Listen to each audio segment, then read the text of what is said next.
लोग तुम्हारी चिता की आखिरी लकड़ी के जलने तक का वेट करेंगे और जब वो आखिरी लकड़ी भी जल करके बुझ जाएगी तब तुम्हारा भाई, बेटा, दोस्त ये सब अनंत समय के लिए तुम्हें शमशान में छोड़कर तुम्हारी अगली यात्रा के लिए अलविदा बोलकर छोड़कर वापस अपने घरों में लौट जाएंगे।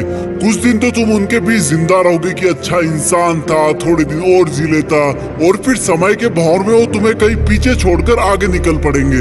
वो तुम्हारा वापस आने का वेट नहीं करेंगे क्योंकि उनको पता होगा कि जो एक बार चला गया वो वापस नहीं आता, तो वेट करने से क्या फायदा। बस तुम्हारी कहानी यहीं पर खत्म हो जाएगी।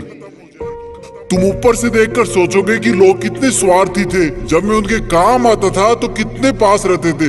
आज मैं जब दुनिया से चला गया हूँ तब भी दुनिया वैसी ही चल रही है। तुम्हें अफसोस होगा कि क्या मैं इन्हीं लोगों के लिए जन्म लेकर पृथ्वी पर गया था। तुम उनसे बहुत सवाल करना चाहोगे लेकिन लाख कोशिशों के बाद भी तुम्हारी आवाज उन तक नहीं पहुंच पाएगी।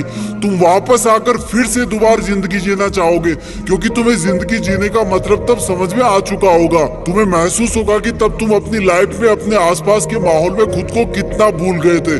तुम्हें जवाब मिल चुका होगा कि क्यों तुम अपने सपने पूरे नहीं कर पाए, क्यों तुम अपने सपनों की गाड़ी नहीं खरीद पाए, क्यों तुम अपने सपनों का घर नहीं बना पाए, क्यों तुम अपने बच्चों को अच्छी शिक्षा नहीं दे पाए, क्यों तुम अपना करोड़ों का बिजनेस खड़ा नहीं कर पाए, क्यों तुम्हारे सपने सिर्फ सपने बन के रह गए। तुम्हें सबसे बड़ी सीख ये मिल चुकी होगी कि अगर अगले जन्म में कुछ भी ना कर पाया ना तो कम से कम टाइम वेस्ट नहीं करूंगा। तुम चाहोगे कि काश 2 मिनट, सिर्फ 2 मिनट और मिल जाए तो हिस्ट्री में जाकर अपने बेटे के साथ खेल सकूं, अपनी बेटी की शादी किसी और के साथ करा सकूं, अपनी माँ से अपनी गलतियों की माफी मांग सकूं, अपने पापा के सहारे की लकड़ी की जगह अपने हाथ से सहारा दे सकूं। तब तुम्हें लगेगा कि उस वक्त मेरे पास 24 घंटे थे, 52 हफ्ते थे, कई दशक थे, लेकिन मैंने कितना टाइम वेस्ट किया।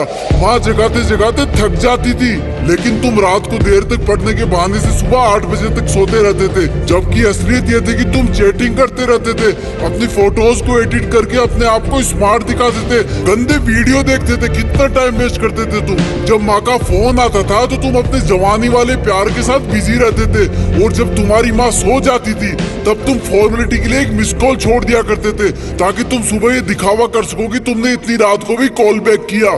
Shame on you idiot. तुम हर काम को, पढ़ाई को कल पे टाल दिया करते थे। जो हाथ तुम्हारे बूढ़े माँ बाप को सहारा देने चाहिए थे वो हाथ हमेशा बिना मतलब ही मोबाइल पर उंगलियां फिराने में बिजी रहता था। तुमने कितने घंटे सुबह लेट उठने की वजह से बर्बाद किए। उन घंटों को मिला के कई दिन बन जाते। दिन से महीने और महीनों से कितने साल की जिंदगी तू एक्स्ट्रा जी सकता था। मेहनत करके अपने सपने पूरे कर सकता था, अपने माँ बाप को भी कहीं घुमाने ले जा सकता था, अच्छी किताबें पढ़ के अपनी लाइफ में कितनी वैल्यूज ऐड कर सकता था। अब मरने के बाद 1 मिनट तो क्या, 1 माइक्रो सेकंड भी नहीं मिल सकती तुझे, क्योंकि जिंदगी में कितने ही साल पहले ही मिल चुके थे तुझे। पर थैंक गॉड कि ऐसा कुछ भी नहीं हुआ। अभी तुम अभी मरे नहीं हो।